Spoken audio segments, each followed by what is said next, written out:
Kyoto is often known for its famous temples and busy tourist spots. But if you're willing to get up early and venture a bit farther, you'll discover a completely different side of Kyoto. A small village, quiet country roads, an ancient temple nestled in the forest, a cozy cafe, fresh air. All of this is less than 2 hours away from the city center. In this travel documentary, I'll share every step, from how to get there, costs, where to stop, to little tips so you can experience a peaceful Kyoto without having to squeeze through the crowds. If you're planning a trip to Kyoto, don't miss this.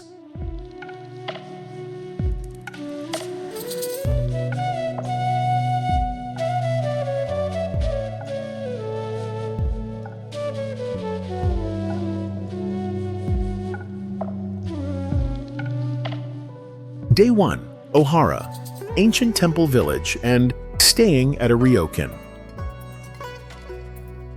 The route to Ohara is quite simple. From Kyoto Station, I take a short train ride, then transfer to a local bus, usually bus number 17 or 19. The whole trip takes about an hour and a half, but along the way, the city houses gradually give way to rice fields and low hills. After getting off the bus, I walk down a small path leading to Sanzen-in Temple.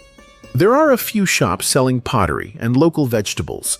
Not cheap, but good quality.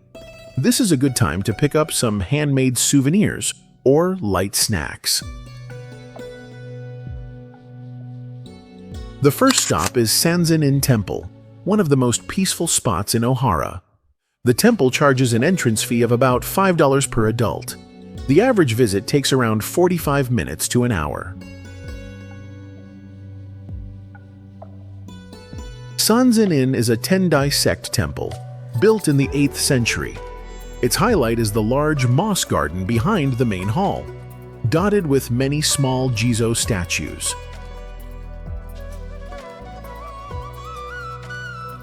In Japan, Jizo statues represent the bodhisattva who protects children and travelers. They're often seen in sacred places or along rural roads.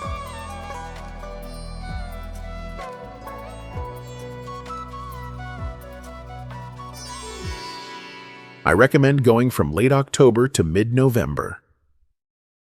This is when the leaves start turning red around Sanzen-in and the path up to Ryokan. The air is cool and pleasant for walking, and the photos turn out much nicer than in the humid summer.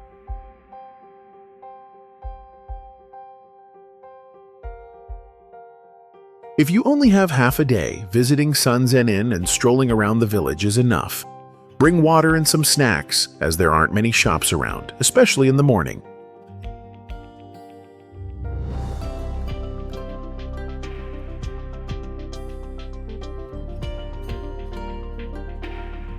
Hey you! Where are you watching from? I'd love to know what city you're from, so please leave a comment below to let us know we're not alone. A small gesture, but it really motivates us to make more videos. Thank you, and much love to you.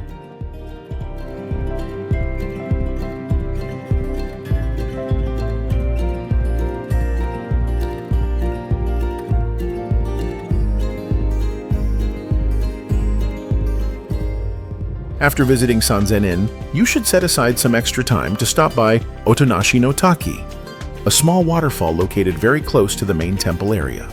To reach the waterfall, walk about 15 minutes from Sanzen-in Temple. The path is surrounded by greenery and the air is fresh. When you arrive, you'll see a gentle stream flowing over the rocks. There are no benches, but you can rest on the natural stones. The waterfall is never crowded and feels very peaceful. It's perfect for anyone who wants to relax, listen to the sound of the wind, and enjoy the trees. If you love nature and quiet places, this spot is well worth a visit.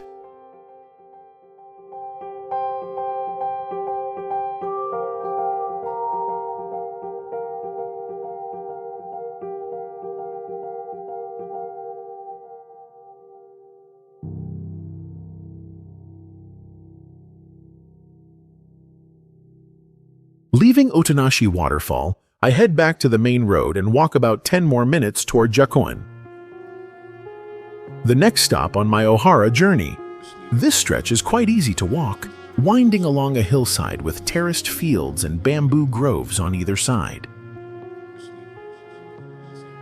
In autumn, fallen red leaves cover the path, quiet and beautiful, without the crowds you'd find in central Kyoto. The entrance to Ryokan sits at a small curve in the road, marked by a simple wooden gate and a hand-painted wooden sign. If you're walking slowly, it's easier to spot than if you're driving by. From the gate, you'll walk up a short stone stairway leading up the hillside. The entrance fee is about $4 or $5, paid in cash at the gate, where someone will take your payment and hand you a small leaflet about the temple. Ryokan was built in the 7th century and was once where Sanzen-in retreated to live in seclusion and practice Buddhism after the Taira clan fell from power. This is why many Japanese people come here to pray for peace and to let go of worries.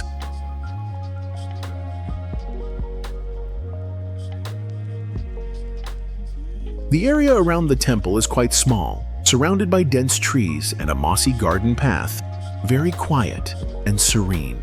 Visitors usually stop here to light incense and pray for health and peace for their families.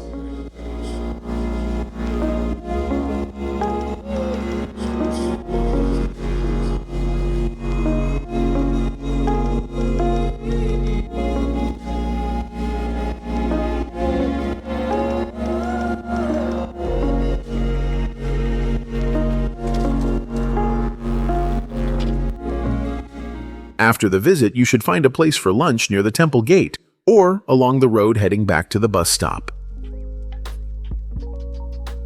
The Ohara area has several small canteens, mostly serving vegetarian food since many visitors come for temple pilgrimages. These places aren't fancy but are clean and reasonably priced. The popular dish is hot soba noodles, which cost about $5 or $7 per bowl.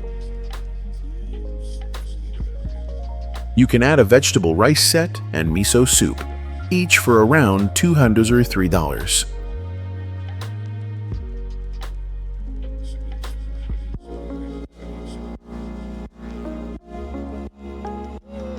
If you're feeling extra hungry, you can order some grilled fish, usually lightly salted river fish, for about $4 or $5.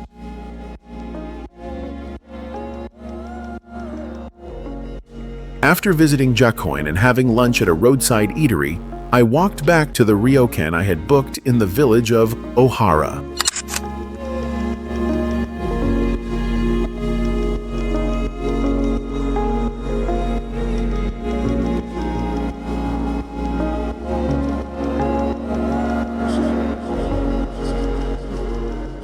I highly recommend staying at least one night in Ohara instead of heading straight back to central Kyoto.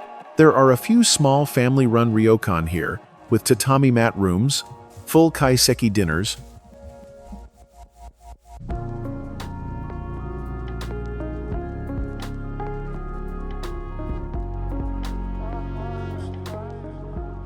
and the chance to wake up early to mountain breezes. It's incredibly peaceful. Prices are about $70, $120 per person, but it's worth it for the experience of sleeping in the Kyoto countryside. No neon lights, no motorbike noise.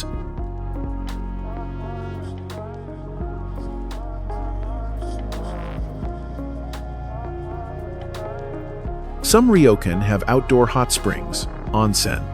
After soaking in the onsen, you can sit in the hallway, sip hot tea, and listen to the stream flowing past the moss garden, the pure Kyoto atmosphere that the city center no longer really has.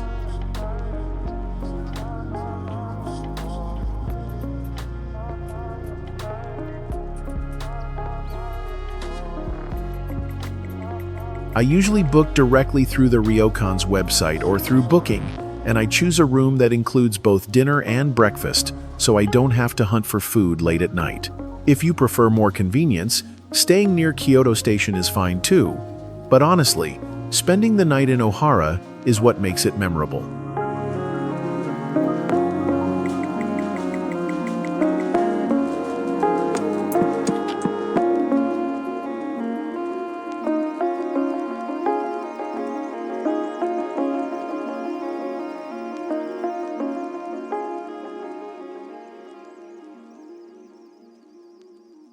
As for the overall cost of an Ohara trip, it's not too high if you keep it simple for 1-2 days. A bus ticket from Kyoto Station to Ohara is about $3 for one way. Entrance fees for Sanzen-in and Jack Coin together run about $9.10.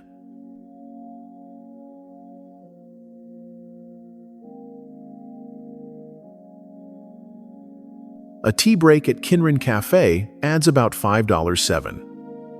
A simple lunch at a canteen costs about $7.10.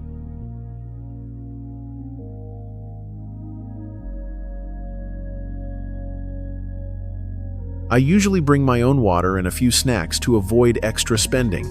Any extra money for pottery or local veggies is up to you. I usually spend another $5.10 at most. A one-night Ryokan stay with dinner and breakfast is about $70, $120 per person, plus an onsen fee if there's one.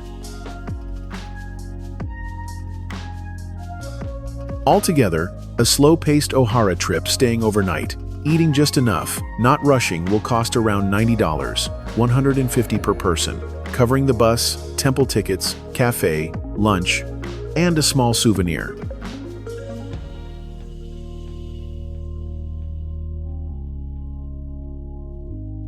Compared to staying in central Kyoto, this is pretty reasonable, and in return, you get a true taste of Japan's countryside for a night. It's definitely worth trying at least once.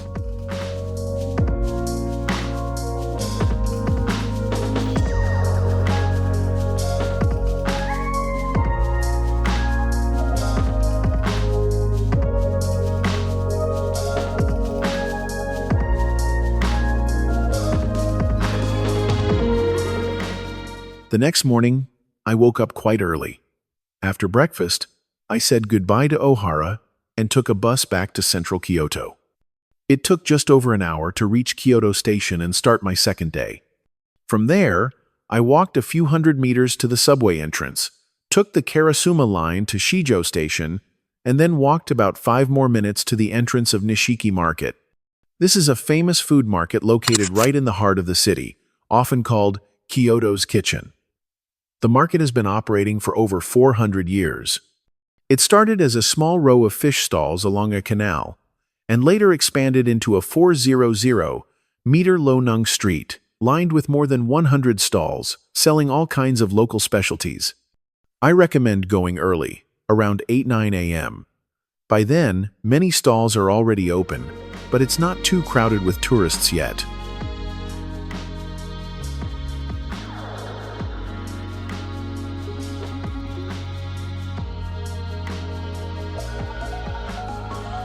At Nishiki, the easiest thing to try is the soy milk donut, a fried pastry made from soy milk with a mildly sweet taste. It costs about $1.02 each and is usually sold right by the street entrance.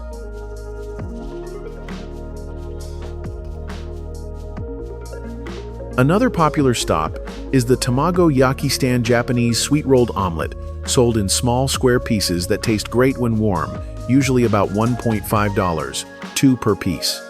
You should also try hojicha, a roasted green tea that's a Kyoto specialty. It's often sold with small sweets or matcha powder, and some stalls offer free samples. Locals usually stand and eat right next to the stall. After buying food, they don't walk around eating because it's considered impolite. So you should stand near the stall, finish your snack, throw your trash away properly, and then move on. If you want to buy gifts to take home, ask for pre-packaged snack boxes.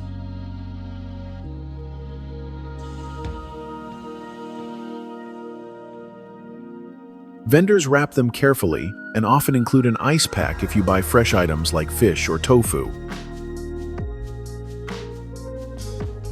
A morning visit to Nishiki takes about 1-2 hours. Bring small cash bills, 1,000, 2,000 yen, about $7.15, because many stalls don't accept cards.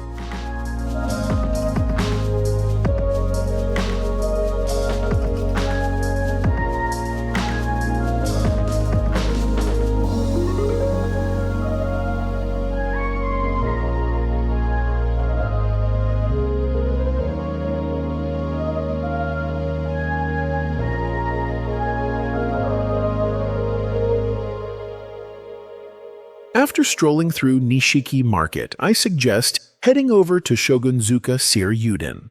From Nishiki Market, you can take a taxi or bus. By taxi, it's about 20 minutes and costs around $12 to $15, depending on traffic and the exact route.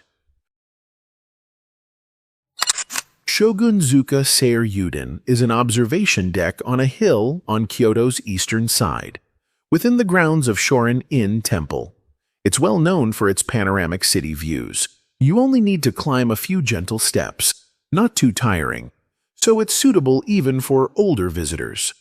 The entrance fee for the observation deck is usually about $5 per person and includes access to a small garden area behind it.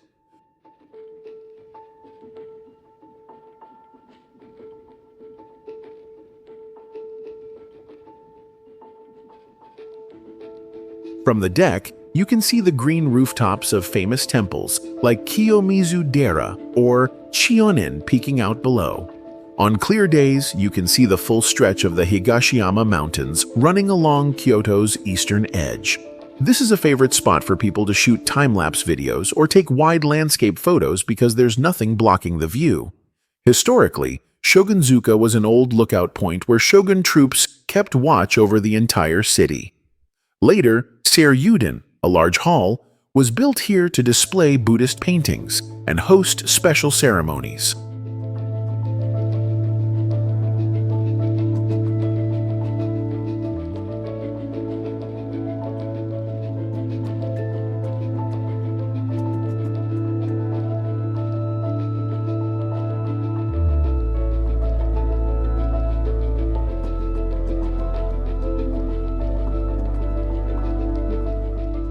For lunch today, you can pick a small restaurant right at the base of Shogunzuka, or head back toward the Chionin area nearby. This area has plenty of udon and soba shops with reasonable prices. A bowl of hot udon or cold soba is about $5 to $7, and these places usually have quick seating where you eat and go. No reservations needed.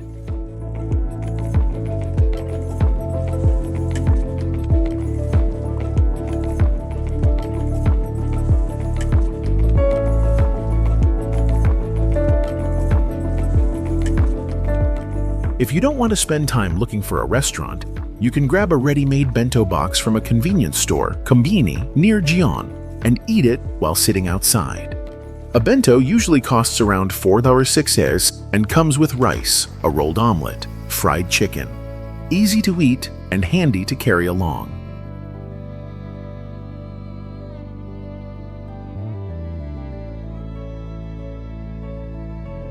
If you're interested in Japanese tea and want a change of scenery to a suburban area, Uji is an easy option.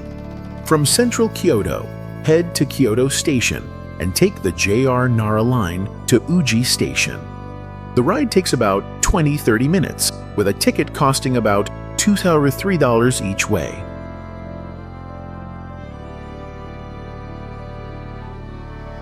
The main stop here is Ryokan Temple.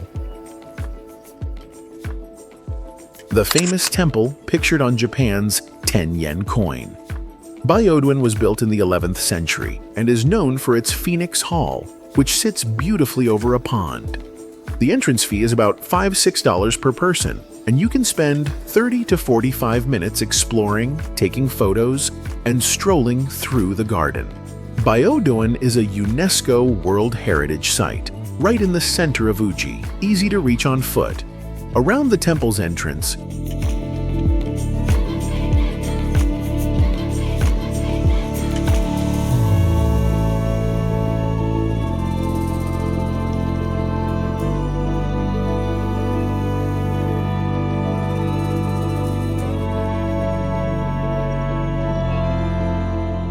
you'll find many stalls selling authentic matcha.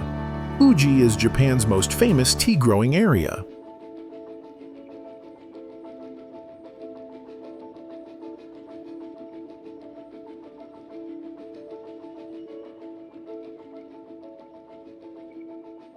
Near Ryokan, there are lots of traditional tea shops. You can stop by a small tea house and order a cup of freshly whisked matcha served with wagashi, Japanese sweets. A tea and sweet set usually costs about 4 to 6 is. If you'd like to film, ask permission first, since some shops don't allow detailed filming inside. When you have tea in Uji, you'll notice that the owner often prepares the tea right at your table, in the traditional slow and careful way. This is part of the tea ceremony culture, focusing on savoring the experience, not just drinking quickly.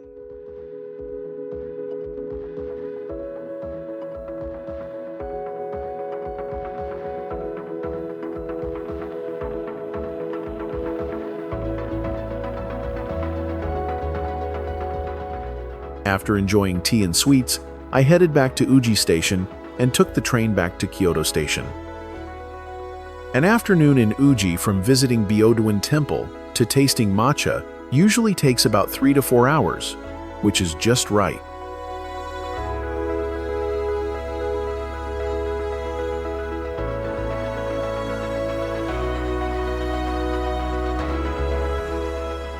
At the end of this trip, I can still clearly remember the morning breeze on the porch of my Ryokan in Ohara, wandering through Nishiki Market at midday,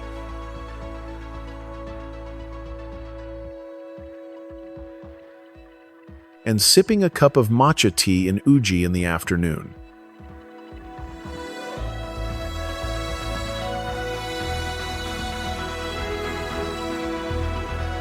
Kyoto isn't just about crowded temples. If you're willing to slow down, you'll find peaceful village corners and riverside tea shops that still hold the calm many places have lost. I hope this travel vlog gives you some ideas for a different kind of Kyoto journey.